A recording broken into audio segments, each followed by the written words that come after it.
Espérenme tantito porque estoy... Ok. Hola, buenas noches. Tuvimos algunos problemas con el internet. En realidad parece que se cayó todo YouTube. Entonces, bueno, nuestra tercera mesa se va a tener que subir a destiempo, perdón. Haciendo una recopilación de lo que se vio en las dos mesas anteriores, pues resulta que estamos ahorita frente a especialistas que ya buscaron trabajar la alfabetización dentro de sus universidades. Habíamos especificado en las mesas anteriores que alfabetizar es esta acción de enseñar, mientras que literacidad es lograr esta eh, habilitación o el conjunto de habilidades que nos permiten no solo leer y escribir, sino todo un conjunto de herramientas que nos permiten esta práctica social que es la comunicación en muchos sentidos. Ahora, estábamos también hablando con nuestros alumnos y ellos nos platicaban de este salto que hay entre la prepa y la universidad, en donde los alumnos de preparatoria leen algún tipo de lectura que pareciera que es muy fácil, nadie les enseña, nadie los acompaña, y cuando llegan a la universidad les ponen a Schopenhauer, les ponen a Heidegger y ellos no saben para dónde correr. Y entonces creo que ahí está el pequeño problema, en donde tenemos que entrar los docentes, la institución, el trabajo de los alumnos, etcétera. En esta ocasión, les decía yo, nos vienen a platicar cuál fue esa experiencia en sus proyectos para que sus alumnos adquieran la literacidad. Y tenemos a tres importantes investigadoras que ya trabajaron eso dentro de sus universidades. La primera es María de Lourdes Caudillo Zambrano, es licenciada en Pedagogía por la UNAM, maestra en Filosofía por la Universidad Iberoamericana, Ciudad de México, y doctora en Calidad y Evaluación de Instituciones, Programas e Intervención Psicopedagógica por la Universidad Complutense de Madrid, España. Experta en evaluación educativa por la Universidad de Deusto. Desarrolló y después coordinó el área para la acreditación y evaluación de programas de licenciatura en la Ibero, Ciudad de México, de 2007 a 2015. Actualmente es profesora de tiempo completo en la Universidad Iberoamericana de la Ciudad de México y precisamente participa en el programa de desarrollo e innovación docente, encabezando el proyecto Lectura y Escritura a lo largo del currículum de esta misma institución. También nos acompaña Adriana Patricia Areiza Pérez, es bibliotecóloga de la Escuela Interamericana de Bibliotecología de la Universidad de Antioquia, candidata a magíster en Bibliotecología y Estudios de la Información en la Universidad Nacional Autónoma de México. ¿Qué tal? Profesora investigadora de esta Universidad de Antioquia, miembro del Grupo de Investigación, Información, Conocimiento y Sociedad, coordinadora del programa de tutorías entre pares en lectura, escritura y oralidad llamado TEP-LEO, y bibliotecóloga integrante del equipo de trabajo base del Centro de Lecturas, Escrituras y Oralidades CLEO de la misma universidad. También nos acompaña la queridísima Danae Torres de la Rosa, que es licenciada en Letras Hispánicas por la Universidad Autónoma Metropolitana, Iztapalapa, obviamente, maestra y doctora en Literatura Hispánica por el Colegio de México, ha publicado en diversas revistas académicas arbitradas y libros especializados. Ha impartido más de una veintena de conferencias, tanto en universidades nacionales como internacionales. Es evaluadora frecuente de varias publicaciones académicas y miembro del Sistema Nacional de Investigadores. Entre sus publicaciones se destaca su libro Editoriales de un género, 3 décadas de la novela de la Revolución Mexicana, y actualmente es profesora de tiempo completo en el Instituto Tecnológico Autónomo de México. Y entonces les damos la palabra a las compañeras para que nos platiquen estos proyectos que ya echaron a andar y cuéntanos su origen, cómo van, de qué tratan, etcétera. Si quieren, empezamos primero por Lourdes, por favor. Perfecto, perdón que estoy aquí viendo mi cronómetro para no pasarme de tiempo. Bueno, muchas gracias, Adriana, por la invitación y gracias a todos por escucharnos y estar interesados en este tema, que es fundamental para la formación del pensamiento humano. Bueno, como ya mencionó Adriana, yo trabajo en la Universidad Iberoamericana, estoy en el área de formación de profesores y mi ámbito es la pedagogía. Pero ¿cómo es que llegué a este mundo de la literacidad académica? Resulta que en mi experiencia como profesora me pasaba frecuentemente que veía que mis alumnas de pedagogía, como que había una incomprensión entre lo que yo les pedía que hicieran, que leyeran, que escribieran y lo que ellas lograban. Entonces, a partir de ahí inicié un periodo de investigación, tuve oportunidad de hacer un año sabático y me adentré en estos temas de lectura y escritura en la universidad y descubrí lo que es la alfabetización académica y la literacidad disciplinar. Y me pareció un mundo fascinante que me urgía proponer en la Ibero. Afortunadamente, cuando regresé del sabático, tuve un vínculo académico importante con el Departamento de Letras, en donde está la coordinación de habilidades verbales, la cual es nueva, tiene relativamente, esto que les estoy narrando fue en el 2017 y la coordinación de habilidades verbales se acababa de constituir. Bueno, entonces busqué hacer sinergia para ver cómo podíamos potenciar la formación de los profesores en estos temas de literacidad, porque me parecía que no era cosa menor, sino que tenía que ver con la pedagogía de nuestros cursos en todas las disciplinas. Y bueno, encontré por sorpresa que eso es lo que propone justo la literacidad disciplinar. Y bueno, entonces emprendimos un proyecto en la Ibero. ¿En qué consiste? Implica lo que es la revisión del primer año, el primer curso universitario de escritura. Bueno, de hecho es el único curso de escritura con el que se introduce al alumno. Y posteriormente acciones a lo largo del currículum. Y finalmente acciones extracurriculares a través de un centro de escritura. Entonces, bueno, voy a abordar esos tres puntos: el curso inicial, a lo largo del currículum y el centro de escritura. La Ibero desde el 2004 tiene una materia de escritura, un curso inicial, y este curso, aunque tenía la intención de formar en la escritura académica, terminó siendo un curso remedial, donde los profesores y los alumnos lo vivían como una cosa aislada y pues de relleno, que no tiene que ver con su formación universitaria. De hecho, los contenidos de la asignatura eran remediales, es decir, ortografía, acentuación, escribir un buen resumen, pero hasta ahí. O sea, no había como un reto intelectual o un proyectar hacia la universidad. Entonces, en esta coordinación de habilidades verbales, lo que hicimos fue aplicar un cuestionario diagnóstico a los alumnos que estaban inscritos en estas materias, el examen de habilidades lingüísticas, el cual bueno, fue desarrollado para la zona metropolitana de la Ciudad de México y desarrollado para alumnos que están terminando el bachillerato y que quieren ingresar a la educación superior. Entonces, con este cuestionario, lo que quisimos hacer fue caracterizar la competencia de escritura de los alumnos, es decir, cómo es que llegan los que saben que sí saben hacer y que lo hacen bien o medio bien, y los que no saben qué es lo que no saben y en dónde se atoran. Entonces, usamos este examen para hacer un jueceo en donde desarrollamos una rúbrica del desarrollo de la competencia.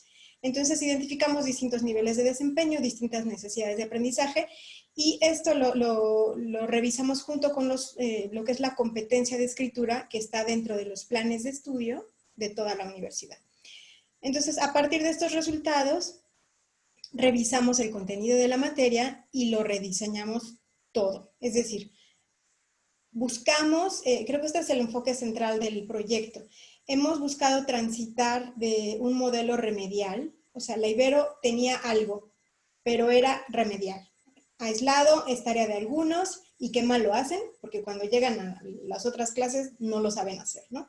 Entonces, cambiar el chip hacia un enfoque integrado. Entonces, esta materia, el primer cambio fue curricular. Entonces, se rediseñó el programa, pero ese fue el primer paso. O sea, el segundo fue, pues, quienes imparten estas asignaturas, los profesores, ¿no?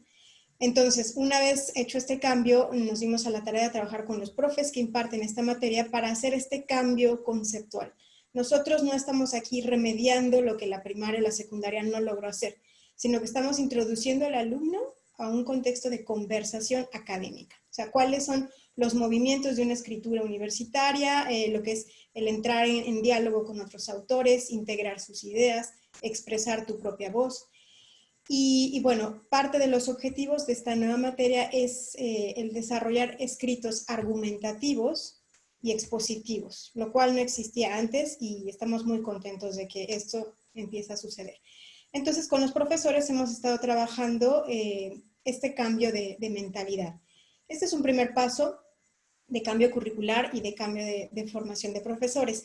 Y ha generado aliados, porque lo que hemos encontrado son profesores de otras materias, de primeros semestres, que empiezan a ver que sus alumnos cambian la escritura y se ha hecho como un vínculo interesante entre profes de primeros semestres y esta materia, para hacer proyectos conjuntos de escritura, en donde al final se logra un resultado bastante interesante, un trabajo de historia del arte, un trabajo de derecho, que al final tiene un resultado mucho más bueno que solamente un curso remedial. Bueno, esa es la primera parte.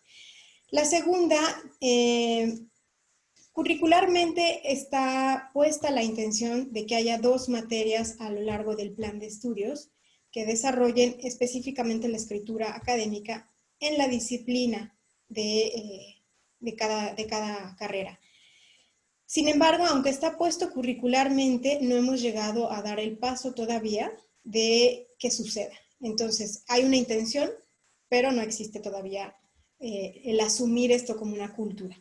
Lo que hemos hecho, hemos asumido el modelo de Lucía Natale, un poco el de lideracidad disciplinar, en donde hemos buscado de modo voluntario a los profesores que estén interesados en la escritura académica para que participen en un proceso de formación de largo aliento que le llamamos ruta formativa. Esta ruta formativa son 3 módulos. El primer módulo es como introducción a la literacidad disciplinar, que los profesores vean que trabajan géneros de escritura, que emplean lecturas, que solo ellos conocen y son ellos los expertos. Entonces, revisar cuál es el lenguaje de su disciplina. El segundo módulo es ver qué tipo de didáctica pueden desarrollar para que sus clases sean más efectivas en cuanto a sus propios objetivos, pero que se den cuenta que están usando la lectura y la escritura. Entonces, la segunda parte es como planeación de actividades, ya la parte pedagógica de su curso desde la lectura y la escritura. Y el tercer módulo es un módulo de laboratorio, en donde los profesores van a sus clases, experimentan lo que han propuesto y regresan con otros colegas a decir cómo les fue, qué cambios, etc. Y lo que hemos observado es que esta formación un poco más larga permite al profesor como arriesgarse a emprender cambios. No solo escucha que bueno, sería muy bueno hacer ciertas cosas, sino que se pone a arrastrar el lápiz, las prueba y se equivoca y lo que sea, pero tiene con colegas el apoyo de hacer estos cambios. Entonces, hemos visto que tienen resultados interesantes, los alumnos desarrollan escritos de buena calidad y los profesores son más claros en cuanto a lo que les están requiriendo en sus trabajos escritos, en las lecturas, etc. Bueno, esto es a nivel de formación de profesores, que este es nuestro a lo largo del plan de estudios, que todavía está un poco en proceso. Ese es el segundo momento. Y el tercero que les decía es que también desarrollamos un centro de escritura dentro de la coordinación de habilidades verbales, en donde los mismos profesores que imparten la materia de escritura tienen también tiempo extra para asesorar. Y bueno, es un servicio que se ofrece a la comunidad universitaria, no solamente a los alumnos, sino quien quiera recibir el servicio. Y se está haciendo un esfuerzo porque no se perciba como un lugar de remedio, que el alumno que no sabe escribir se le manda a este centro, sino como un apoyo en donde el mismo estudiante puede ir y ensayar sus borradores y recibir retroalimentación. Entonces, bueno, son las 3 pequeñas grandes acciones que hemos emprendido en la Ibero. Estamos contentos porque vemos que empieza a haber sintonía, aunque bueno, es muy poco a poco, pero empieza a haber sintonía de docentes que descubren que es una poderosa herramienta epistemológica el que se den cuenta de los géneros de escritura que emplean, cómo los emplean, y que le den el nombre. Por ejemplo, hubo una profesora que pedía que hicieran un ejercicio de síntesis de 3 autores, pero revisando en la ruta formativa, ella no había caído en la cuenta que les estaba pidiendo un estado del arte de un problema. Entonces, que la profesora se diera cuenta de esto ayudó a que los alumnos supieran qué es un estado del arte. Exacto. Entonces, cuando se enfrentan a una tesis y que les pidan hacer un estado del arte, en esa clase ya tuvieron una pequeña primera experiencia. Entonces, es un horizonte mucho más amplio que solo hacer un trabajo escrito con 3 autores, ¿no? Pero bueno, es un pequeño ejemplo. Bueno, no me extiendo porque ya me comí mis 10 minutos. Muchas gracias. Gracias, querida Lourdes. Entonces, ahora le dejamos el micrófono a Danae del ITAM. Bueno, muchas gracias, Adriana, por la invitación, Gabriel también, que por ahí está, y pues un gusto estar con ustedes, compañeras, compartiendo pues temas que nos interesan.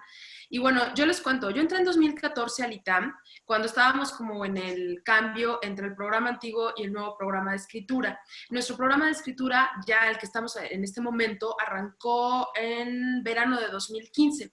Entonces, a mí me tocó la última parte y la planeación, que obviamente esto ya venía desde antes que yo estuviera ahí. ¿Cuál es la diferencia? En el ITAM tuvo un programa, más de 20 años, tuvimos un programa en el que se acreditaba las habilidades de reconocimiento de escritura y obviamente de producción a través de un examen. Si el examen no se acreditaba, había cursos remediales dependiendo del nivel, ¿no? Básico, redacción básica, intermedia y avanzada. Eso fue, tuvo, insisto, como más de 20 años este sistema muy productivo en su momento. ¿Qué pasa? En algún acercamiento por parte de rectoría, no directamente a mí, esto obviamente a mi jefa de departamento, empiezan a cuestionarse realmente de la efectividad que tiene solamente que escriban un ensayo o que sean capaces de reconocer algunos errores en los textos, en exámenes en línea, por así decirlo. Lo que nosotros ahora hacemos en línea, pues ellos lo hacían como opción múltiple, ¿no? En papel. Entonces, ¿cuál era realmente la efectividad desde el punto de vista pragmático? Es decir, si nosotros salimos al medio laboral, ¿esto de qué nos va a servir? Entonces empezó a trabajar, evidentemente, con muchas teorías que ya se estaban trabajando pues, en otros países y se decidió reacondicionar todo el sistema. Para esto, nosotros ya teníamos un centro de apoyo que es el CARLE, un centro de aprendizaje de escritura, que ya tiene muchos años, que iba de la mano con estas clases de redacción. El CARLE siempre ha sido independiente, digamos, pero nos apoya. Entonces, nosotros tenemos, digamos, esa parte de alguna manera, como desde hace mucho tiempo, un centro que nos ayuda, además de trabajar aspectos de escritura, también aspectos de otras lenguas. Pero bueno, esa fue una primera parte. Entonces, ¿qué es lo que tuvimos que hacer? El ITAM participó en uno de los estudios de la ANUYES, donde se medían las habilidades de lectoescritura de los estudiantes que ingresaban a la educación superior. Y afortunadamente nuestra institución tiene un perfil de ingreso de pues, alto desempeño, es una universidad que realmente el perfil de ingreso es bastante alto. Entonces, pero aún así nos dimos cuenta de que los alumnos tenían serias dificultades todavía de escritura y sobre todo de reconocimiento de los errores. Particularmente un detalle, muchos de nuestros alumnos vienen de escuelas bilingües. Entonces había una mezcla también de idiomas por ahí que les impedía ver algunas otras cuestiones. Pero bueno, esa fue como cuestiones que empezamos a ver poco a poco y se empezó, digamos, a planear toda esta intervención, digamos, a lo largo de las carreras y de las licenciaturas. Cabe aclarar, esto es algo también muy importante, además del perfil de alumnos que tenemos, nosotros no tenemos carreras de humanidades, entonces exclusivamente manejamos carreras de ingenierías y carreras de social. Por lo tanto, no tenemos un perfil de alumnos que esté, digamos, directamente relacionado con otros temas. Sin embargo, tenemos unas materias que tienen que ver con historia y filosofía, que es una de las partes importantes del programa de estudio del ITAM, y eso nos ayuda muchísimo a trabajar estos aspectos, pues evidentemente de literacidad. Pero Otra vez, nos dimos cuenta que hacer una intervención exclusivamente en una materia inicial no iba a ser suficiente. Por eso, en 2015, como les contaba, iniciamos lo que es el nuevo programa de escritura ITAM. Ahora ya no es nuevo, ¿no? Pero en ese momento era el nuevo programa de escritura ITAM, que consta de 4 materias. Una materia que se da en primer semestre, una materia que se da en tercero más o menos. Estas 2 materias son para alumnos de diversas carreras y ingenierías, digamos es mixta, y tenemos otras 2 que ya son para las áreas de especialidad. Fue muy difícil, yo no estuve en muchas negociaciones, evidentemente, yo soy profesora, ¿no? Pero es muy complicado, y todas nosotras creo que lo podemos saber, llegar con nuestra bandera de la comunicación escrita y oral es importante, cuando estás frente a pues, ingenieros renombrados, por poner un área, ¿no? Como que dicen, bueno, ¿y para qué? Así literal, ¿no? ¿Y para qué nos sirve esto? Entonces, el proceso de negociación evidentemente fue complicado, pero tuvimos un gran apoyo por parte de rectoría, de vicerrectoría. ¿Por qué? Porque nos estamos dando cuenta que además de tener un título, es importante tener habilidades adicionales que evidentemente no las adquieres solamente en la secundaria, en la primaria, en la prepa. Necesitas practicarlas continuamente. Al igual que en la Ibero, nosotros dijimos, no vamos a hacer materias remediales, para eso está el centro de apoyo, para eso hay recursos adicionales. Nosotros no enseñamos redacción, enseñamos estrategias de comunicación y que se van reforzando a lo largo de sus 4 materias. Afortunadamente, como ya iniciamos 2015, el año pasado ya tuvimos nuestra primera generación con este programa de escritura, sí. La primera materia es esencial para nosotros porque nos da las bases para que los alumnos puedan trabajarlo a lo largo son temas recurrentes a lo largo de su formación. Evidentemente tú entras con un grupo de alumnos de 30 y pues las últimas materias tenemos seminarios de 6 alumnos. ¿Por qué? Porque también el índice pues van saliendo los chicos, ¿no? Y obviamente conforme van avanzando unos van al nivel, otros más atrasaditos, van poco a poco. Pero ya tuvimos afortunadamente una primera generación.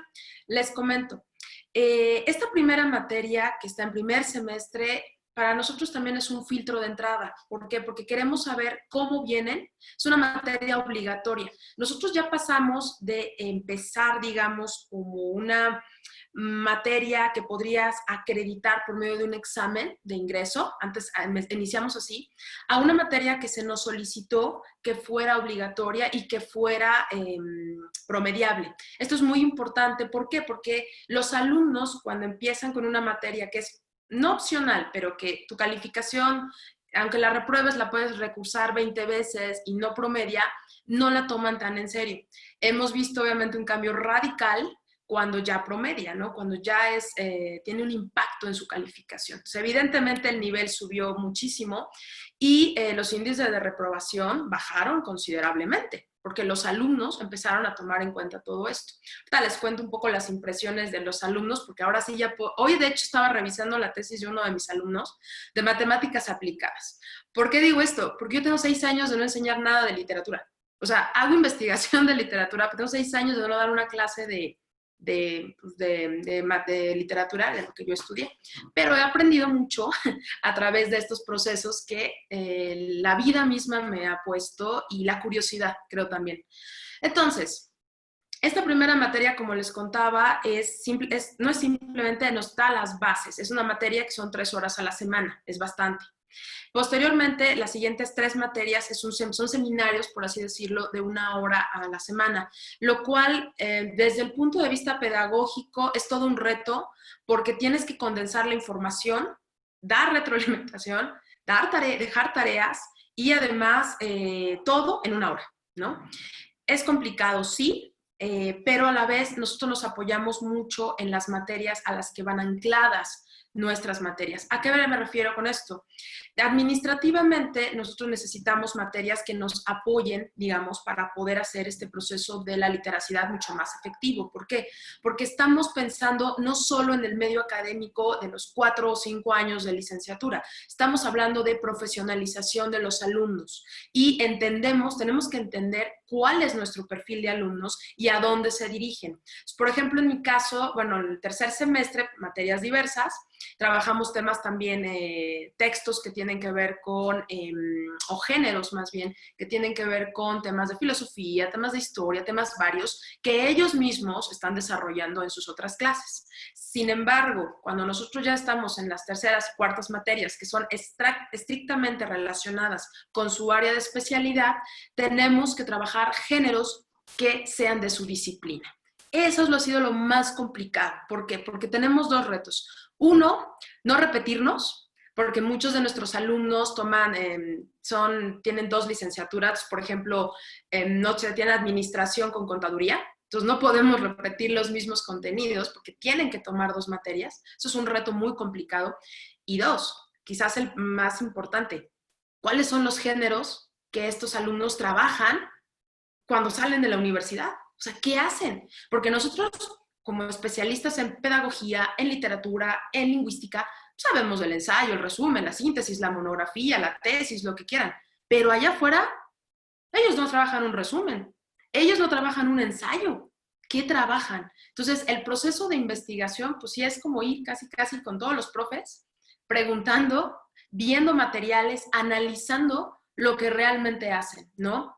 Nosotros hemos tenido la suerte de trabajar de la mano con Lucía Natale, con Casain también, que ha ido muchas veces ahí a la institución. De hecho, iba a ir este año, pero pandemia, ¿no? En fin, pandemia. Hemos trabajado también con, ahorita se me fue el nombre, perdónenme, ahorita ya es un poco tarde, ¿no? Pero hemos trabajado con una buena cantidad de especialistas en diferentes países. Beiserman, por ejemplo, también. Beiserman nos ha ayudado mucho a estructurar todo esto y sobre todo a nosotros, que no somos gente de matemáticas, que no somos administradores, que no somos ingenieros, entender qué es lo que hacen y cómo podemos hacer más eficiente su proceso de comunicación escrita y oral. En mi caso, por ejemplo, yo trabajo con los administradores, entonces, ¿no? Nada que ver. Pero he aprendido que, por ejemplo, para ellos la comunicación escrita es mucho más limitada. Ellos hablan. Entonces, tengo que cambiar estrategias que les doten de herramientas para que allá afuera tengan un mejor proceso comunicativo. Entonces, son detalles que hemos ido viendo, que hemos afinando, que obviamente, por ejemplo, ya para no extenderme demasiado, son cuestiones que vamos viendo poco a poco. ¿Por qué? La primera materia, como yo les dije, estamos hablando de una gran cantidad de alumnos de nuevo ingreso. Conforme van avanzando, pues se van quedando. ¿Qué implica esto? Que hay muchos profesores de asignatura. Al igual que en la Ibero, nosotros capacitamos a nuestros profesores de asignatura. ¿Por qué? Porque los procesos de evaluación son departamentales. Entonces, todos tenemos que calificar con la misma rigidez, ¿no? Entonces, ni más ni menos, todos en el mismo nivel. Es un proceso complicado porque los locales, como decimos, los que ya estamos adentro, sabemos, pero los de afuera no. Entonces, tenemos que capacitarlos para que entiendan todo esto. La segunda materia tiene algunos profesores de asignatura nada más, entonces el proceso es un poco más simple. Las terceras y la cuarta, por lo regular, somos los locales nada más las que la damos y excepcionalmente algún profesor de asignatura que sea especialista, no sé, de relaciones internacionales, algún algo, ¿no? De algún puesto importante que nos apoya. Pero en general somos nosotros. Y pues efectivamente ha sido un reto tratar de entender las necesidades de este público, pero no solamente desde el punto de vista académico, sino profesional. Salirnos quizás de nuestra zona de confort y entender qué es lo que escribe cada uno, porque quizás para nosotros un correo electrónico no sea fundamental, es parte del ritual, pero para ciertas áreas ese correo electrónico es el género estrella, por ejemplo, ¿no? Entonces, para mí, creo que para todos mis compañeros y compañeras, lo más difícil es ponernos, ser empáticos y entender esas necesidades. Entonces, a través de esta capacitación constante, de la investigación y sobre todo del ensayo y error que hemos hecho a lo largo de estos ya 5 años que llevamos, honestamente creo que hemos sido muy exitosos. La tesis que he estado revisando hoy, como les dije, es de matemáticas aplicadas. Yo conozco a este alumno desde primer semestre, ¿no? Y les puedo decir que entendí la tesis. ¿A qué me refiero con eso? Yo no conozco de matemáticas, menos cuestiones de algoritmos y cosas así. Pero el proceso donde tiene que explicarme me quedó claro. ¿Por qué? Porque hemos entendido no solamente la sintaxis del español, sino la importancia de pensar en quién te está escuchando, en quién es tu público. Cuando nosotros podemos trabajar sobre eso, el proceso de comunicación es mucho más efectivo. Entonces, bueno, estos son los retos. Yo les puedo decir que tengo el caso de este alumno que hoy estaba revisando la tesis. También el caso de alumnos de Derecho, que he trabajado mucho con los alumnos de Derecho también, por otra materia que tenía con ellos, y gente de otras áreas. Y lo que puedo decirles es que más allá del cambio de si ya ponen un acento o no, porque eso es algo que incluso siendo realistas, ahora que trabajamos exclusivamente en la computadora te pone el 80% de los acentos, ¿no? Es algo, son conscientes de que ese acento tiene un impacto. Uno, se ve feo, o si no le falta. Dos, que cambie el sentido y que obviamente el proceso de comunicación se rompe. Entonces, creo yo que el programa es muy bueno. Evidentemente seguimos trabajando estrategias. La pandemia nos ha puesto también en jaque para tratar de nosotros los departamentales los hacíamos los sábados. Imagínense 1000 alumnos haciendo un departamental simultáneo, ¿no? A las 8 de la mañana. Entonces, ahora estamos buscando pues, estrategias que nos ayuden a seguir manteniendo ese rigor, pero al mismo tiempo entender cuál es el proceso de comunicación ahora. ¿Qué significa escribir? Escribir y comunicarse, creo que es la palabra clave más allá, comunicarse. Siglo XXI, vía streaming, por ejemplo, como estamos ahora, pero también cómo podemos acercarnos a nuestros diferentes públicos, ¿no? Entonces, ese ha sido nuestro reto, igual que ustedes, la mala redacción, la mala acentuación, la ortografía, pero creo que si no bajamos la guardia, si seguimos, digamos, creyendo en esto, los resultados, y se los puedo decir después ya de 5 años, son buenos, ¿no? Pero insisto también, nuestra institución nos ha apoyado incondicionalmente para que logremos estos fines, ¿no? Y pues esto es lo que puedo decirles de manera sintética para que no me exceda demasiado, ¿verdad? Ok, muchas gracias, Dana. Te agradecemos muchísimo. Y le damos el micrófono a mi tocaya Adriana de Colombia. Bueno, nada, inicialmente también me uno a los agradecimientos de mis compañeras, a la Universidad Autónoma Metropolitana y muy especialmente a Adriana y a Gabriel por invitarme a este espacio. Yo sí quiero compartirles algo como para que mientras yo les voy contando vayamos haciéndonos una idea. Me confirman, por favor, si ahí se está viendo mi presentación. Ok. ¿Qué quisiera yo que viera? Bueno, inicio contándoles algo. Nosotros empezamos a trabajar ya desde hace varios años, ¿cierto? En iniciativas que hace aproximadamente 5 años se vienen materializando. Empezamos a trabajar de manera paralela desde 2 lugares. Por un lado, desde la Escuela Interamericana de Bibliotecología, que es la EIB de la Universidad de Antioquia. Es una de las 25 unidades académicas de nuestra universidad. Allí con el TEPLEO, que es justamente la iniciativa de la que les vengo a hablar, ¿cierto? Que es el programa de tutorías entre pares en lectura, escritura y oralidad. Pero me parece importante también mencionar ese otro lugar, ese otro lado desde donde se trabajó también desde hace aproximadamente 5 años, o quizás más atrás pues en el pensamiento de varios profesores, pero digamos que hace 5 años representantes de 5 unidades académicas de nuestra universidad empezaron a reunirse. Entre ellos está la EIB, está la Facultad de Educación, la Facultad de Comunicaciones, la Escuela de Idiomas y el sistema de bibliotecas de nuestra universidad. Empezaron a trabajar por la conformación del CLEO, que ahora se ha consolidado desde la Vicerrectoría de Docencia como el Centro de Lecturas, Escrituras y Oralidad, ¿cierto?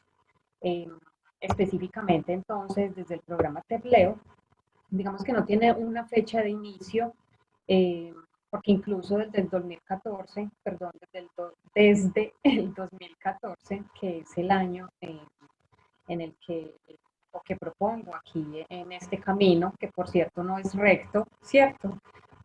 por todas las dificultades y todo lo que hemos tenido que enfrentar a lo largo del camino hasta la actualidad.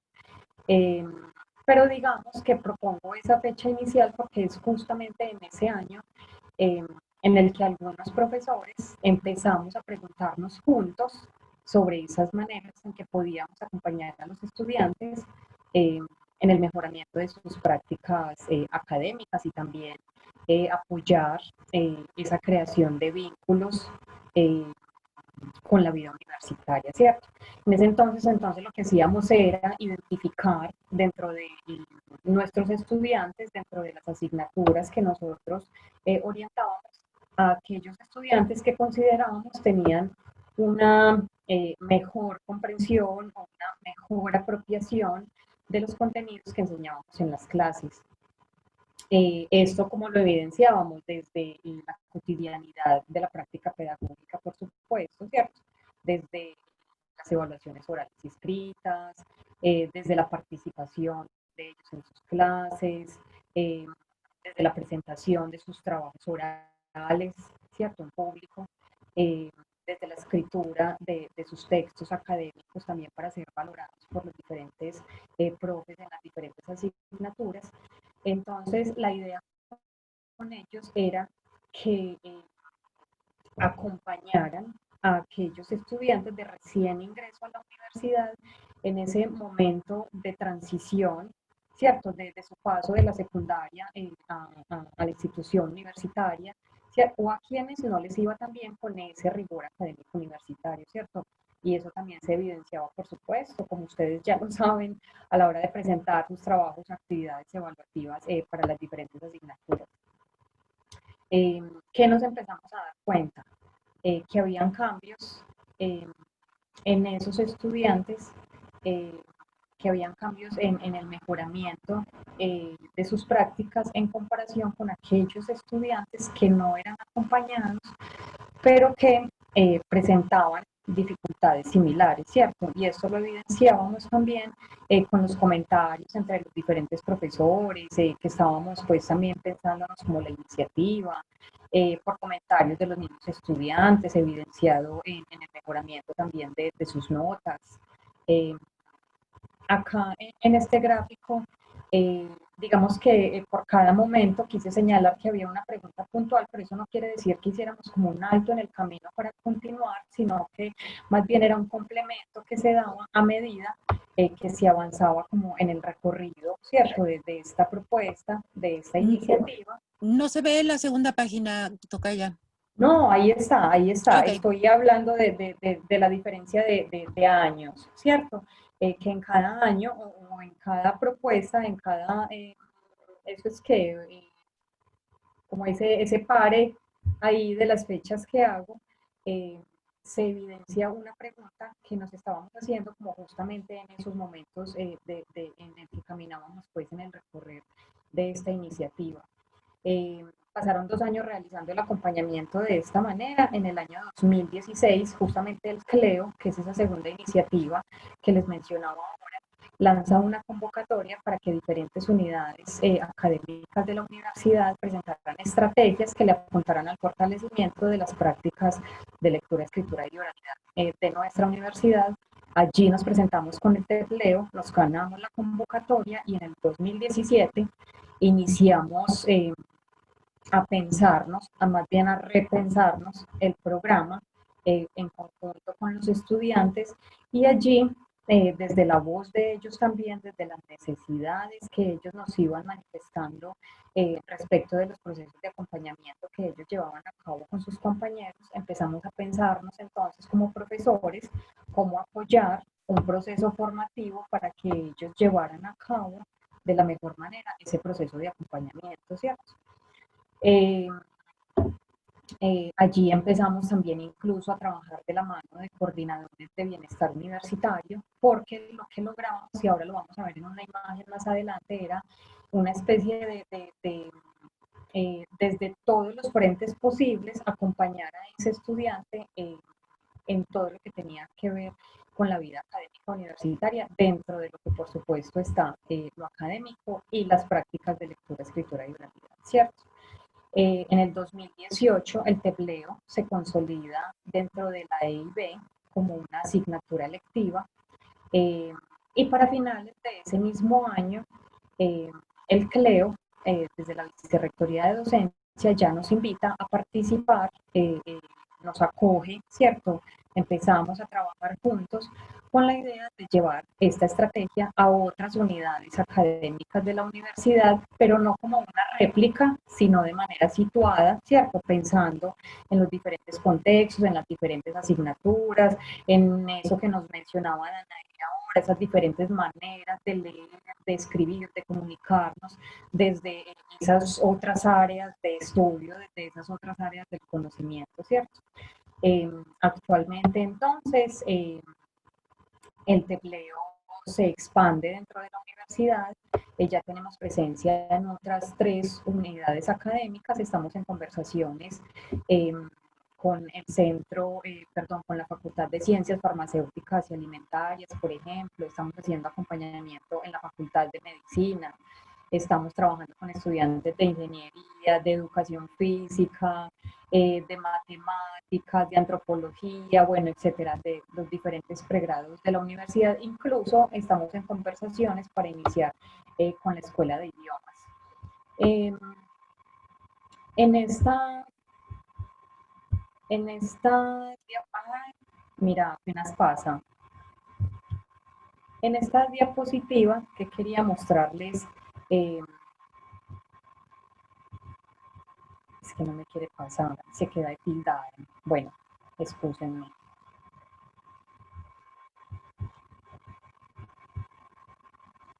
Bueno, en esta, ahora entiendo tu comentario, Adri, de que no la veías, y es que no sé qué pasó, porque incluso a mí me dio un salto como que se hubiera devuelto y ya luego me la muestra, pero bueno, me excuso por ello. No te preocupes, con la barra espaciadora a lo mejor.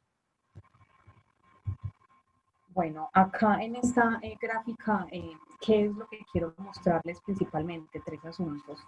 Y es ese, ¿cierto? Cómo se lleva a cabo, que era una de las preguntas que Adriana nos hacía ahora. Y quiero mostrar entonces allí en este círculo esa triada que se forma en la relación entre profesores y estudiantes, ¿cierto? Estudiantes en 2 roles, en su rol de estudiantes acompañantes, que son estudiantes ya de semestres avanzados, de tercer semestre en adelante, y estudiantes de recién ingreso, o del primer año de estudio, ¿cierto? Primer y segundo semestre. Allí tenemos un vínculo, pero cada uno juega un rol específico. Ese vínculo nace, o más bien está mediado, por el interés en el mejoramiento de las prácticas de Leo, pero también por las prácticas de enseñanza y aprendizaje desde la colaboración, desde el compartir experiencias, desde la responsabilidad individual, ¿cierto? Si bien allí los profesores damos unas pautas y formamos de manera que ellos puedan llevar a cabo el acompañamiento, pues finalmente son ellos los que llevan ese acompañamiento durante el semestre, ¿cierto?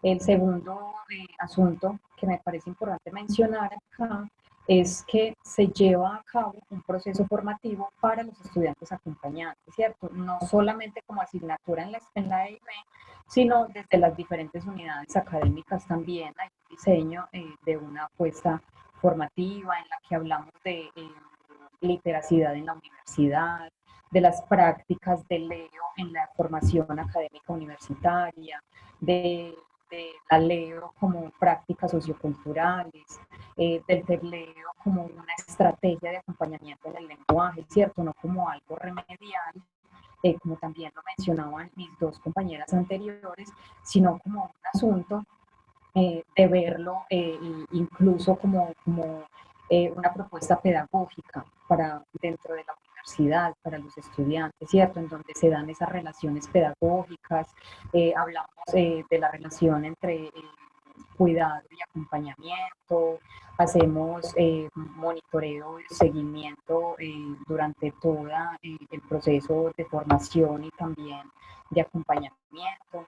Y el tercer elemento es que entendemos el lenguaje como una integralidad, ¿cierto? Como unas prácticas que están íntimamente ligadas, que no son posibles la una sin la otra, sino que son una triada constructora de esa presencia social del individuo, perdón, porque se realizan de una manera intencionada, ¿cierto? Para que ellos aprendan a construir sentido sobre ellos mismos y también sobre el mundo y la realidad que están habitando, no solamente dentro de la universidad, sino también por fuera de ella.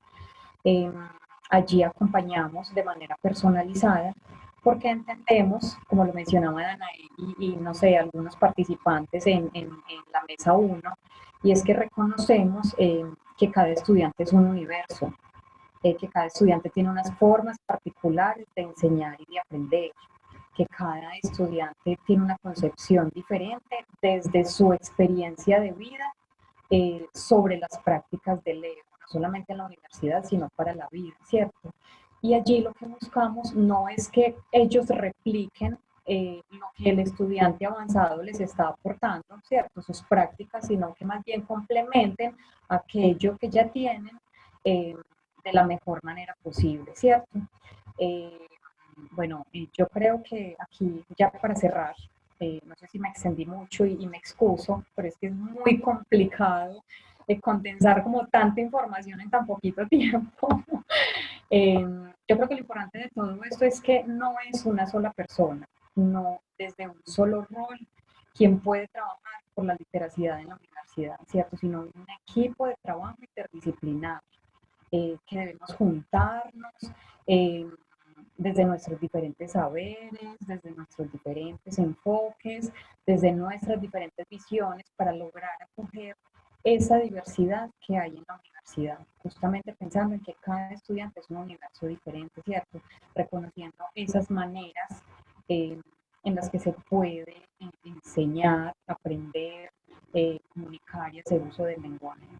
Yo creo que por eso allí también vamos entendiendo entonces por qué nuestro centro, CLEO, no se llama lectura, escritura y oralidad, sino centro de lecturas, escrituras y oralidades, porque reconocemos todas las diferentes maneras de leer, de escribir y de comunicarnos. Gracias, Adri. Muchas gracias, Adriana. La verdad que sí, tienen toda la razón. Es un tema que no se puede abarcar en 10 minutos. Perdón porque las obligamos a eso, ¿no? No debíamos de haberlo hecho, pero así toca, ¿no? Sobre todo porque, bueno, el problema de la atención de nuestros espectadores seguramente no iba a ser mucho tampoco. Sin embargo, sí me gustaría, por ejemplo, lograr hacer como una especie de resumen de todo esto para los que nos están viendo y sobre todo para las universidades que no han iniciado este trabajo y que es súper importante. Les platico que en la UAM se inicia, pero de manera como una diáspora, ¿no? O sea, hay profesores que entran y empiezan a hacer cosas por todos lados, pero no hay una unificación, no hacen las mismas actividades en un lugar y en otro, y entonces como que se están metiendo el pie unos a otros. Sin embargo, ¿no? Sí hay cuestiones interesantes que podemos hablar de la UAM, que por ejemplo en la universidad, en la unidad Azcapotzalco ya tienen desde hace años, un centro para profesionalizar a los docentes y no solamente para dar clases, sino para enseñar a leer y escribir a sus alumnos dentro de su disciplina. Muy pocos todavía han entendido cómo es este asunto que nos platicaba Lourdes, ¿no? Que es que el profesor logre este ejercicio de ponerse en los zapatos del alumno que no sabe los géneros, que no sabe los términos, que no entiende las lecturas, ¿no? En las 5 unidades hay materias o UEAs en nuestro caso que trabajan redacción, ¿no? Pero como decían nuestros alumnos en la mesa anterior, antes creo que a Danae también le tocó, era un año completito, ¿no? De redacción y de lectura, y luego quitaron todo y dejaron una sola materia y no la toman todas las carreras, ¿no? Cuando yo entré a trabajar de planta como profesor de tiempo completo a Iztapalapa, yo le proponía a mi jefa que hiciéramos un trimestre cero. Y ella me decía, no hay dinero, no podemos contratar profesores, etcétera. Y tiene toda la razón, somos una universidad pública. Y qué bueno que no me dejó, porque en el fondo ese no era la solución. O sea, como lo que ustedes están planteando suena muy interesante y son esos 3 tipos de intervenciones que ustedes están planteando. Por un lado, que es meterse en el currículum, meterse en la profesionalización docente, que sería la parte de la ruta formativa. Meterse también en estos profesores de apoyo, como lo que nos presentaba Natale, ¿no? Y que ella nos contaba y sufría muchísimo de cómo no la pelan los profesores porque nadie te entiende y demás, ¿no? Y sin embargo, por ejemplo, en el caso de la Ibero, yo estuve ahí dando uno de los módulos y los profesores estaban muy atentos a lo que les estaba uno pidiendo y se oían así la caída de los 20, ¿no? Porque es muy interesante que este arquitecto, ¿no? Que decía, es que yo no sabía qué hacer hasta que vine aquí porque no entendí que ellos no saben leer lo que yo leo. Wow, ¿no? O les pido una cosa y me dan otra, pues porque no se llama así, ¿no? Y entonces, hacer todo este trabajo que, como decía Dana, en el fondo no sabemos, nosotros no leemos ingeniería, no leemos matemáticas, no sabemos biología, ¿no? Y me congratula muchísimo que en el ITAM, a pesar de que los profesores no sean especialistas en esa disciplina, han logrado hacer algún tipo de ejercicio, ¡ay, demonios! De ejercicio en donde los alumnos también participen en ese caerles el 20, que no solo sean los profesores y los alumnos. Me pareció súper interesante esta triada que plantea Adriana, en donde no le vas a copiar los trabajos a tus compañeros de generaciones más arriba, sino te van a enseñar, te van a insertar en el campo, como diría Bourdieu, ¿no? O sea, tú estás metido en este campo y tienes que aprender las prácticas sociales, y prácticas sociales son hablar, escribir, leer, etcétera. Y entonces no es copiarle al par que va saliendo, sino entender qué es lo que hay que hacer y el profesor siempre estar ahí con ellos, ¿no? Me hubiera encantado que tuviéramos un poco más de tiempo para que nos dieran más tips para nosotros que vamos empezando, ¿no? En Iztapalapa es un problema porque los profesores, les digo, están haciendo cosas por todos lados, pero nadie se pone de acuerdo. En algún momento me pidieron que hiciera una investigación sobre qué piensa el alumno, y entonces el alumno se queja amargamente que nadie le enseña, chalala. Y para mi tesis doctoral, entonces pasé para el otro lado a preguntar qué piensa el profesor. Y la verdad que he encontrado cosas súper interesantes, como que hay profesores que me dicen, sí, quiero participar, enséñame. Y hay profesores que me dicen, es culpa del alumno, si él no sabe leer y escribir, no es mi problema. Entonces, yo creo que ahí quiere decir que no han entendido que lo que no sabe leer y escribir es lo de su carrera. Entonces, hay que dar ese paso que decía Bruno, ¿no? En la mesa anterior, en donde no sabes ni en dónde estás parado porque ningún profesor te está diciendo por dónde, ¿no? Entonces, pues les agradezco muchísimo.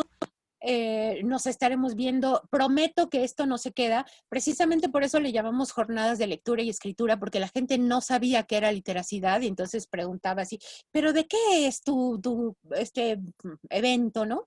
Entonces, por eso se llamó jornadas de lectura y escritura. Espero que el año siguiente ya se pueda llamar jornadas de literacidad y ya la gente nos entienda.